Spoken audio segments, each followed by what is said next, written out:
Hello friends, നമുക്കിന്നൊരു മാല ചെയ്താലോ? Button കൊണ്ട് നമുക്കൊരു മാല തയ്യാറാക്കാം. വരൂ. അതിനായി ഞാനിവിടെ ബട്ടൻ്റെ ഒപ്പം സ്റ്റോൺസ് എടുത്തിട്ടുണ്ട്.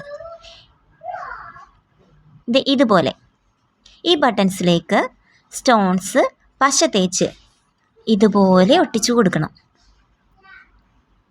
4 ഹോളുണ്ടാകും. അതിൽ ഓപ്പോസിറ്റിൽ മാത്രം നമ്മളിപ്പോൾ ബട്ടൺസിൽ സ്റ്റോൺ ഒട്ടിച്ചാൽ മതി. ശേഷം ഹോളുകൾ ഇതുപോലെ ജമ്പ് റിങ് കൊണ്ട് കണക്റ്റ് ചെയ്തെടുക്കാം. ഒരു 15 എണ്ണം ഞാൻ തയ്യാറാക്കിയിട്ടുണ്ട്. ഇതുപോലെ തന്നെ കണക്റ്റ് ചെയ്തെടുക്കണം കേട്ടോ. പിന്നീട് ചെയിൻ കട്ട് ചെയ്ത് ജമ്പ് റിങ്ങിൻ്റെ സഹായത്തോടെ ബട്ടൺസും നമ്മൾ തയ്യാറാക്കി വെച്ച ബട്ടൺസും ചെയിനും തമ്മിൽ കണക്റ്റ് ചെയ്യണം.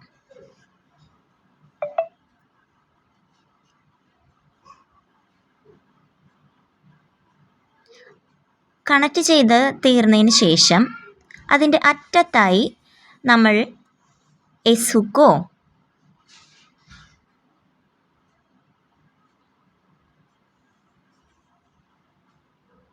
ലൂബ്സ്റ്ററോ കണക്റ്റ് ചെയ്താൽ നന്നായിരിക്കും. ഞാനിവിടെ ഹുക്കാണ് എടുത്തിരിക്കുന്നത്. ആ പരസ്പരം എൻഡിൽ നമ്മൾ ഹുക്ക് കണക്റ്റ് ചെയ്തെടുക്കണം. നമ്മുടെ ജ്വല്ലറി തയ്യാറായി. ശേഷം നമുക്കൊരു കമ്മൽ കൂടെ വേണ്ടേ? 3 ഹോളുകളിൽ മാത്രം സ്റ്റോണ് ഒട്ടിച്ചെടുക്കണം. ശേഷം ജമ്പ് റിങ്ങിൻ്റെ സഹായത്തോടെ 2 ബട്ടനും പരസ്പരം യോജിപ്പിച്ചെടുക്കണം. ഹാങ്ങിങ് യൂസ് ചെയ്യാം കേട്ടോ.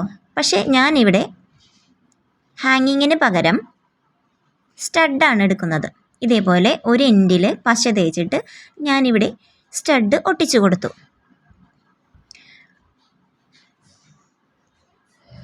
ഇതുപോലെ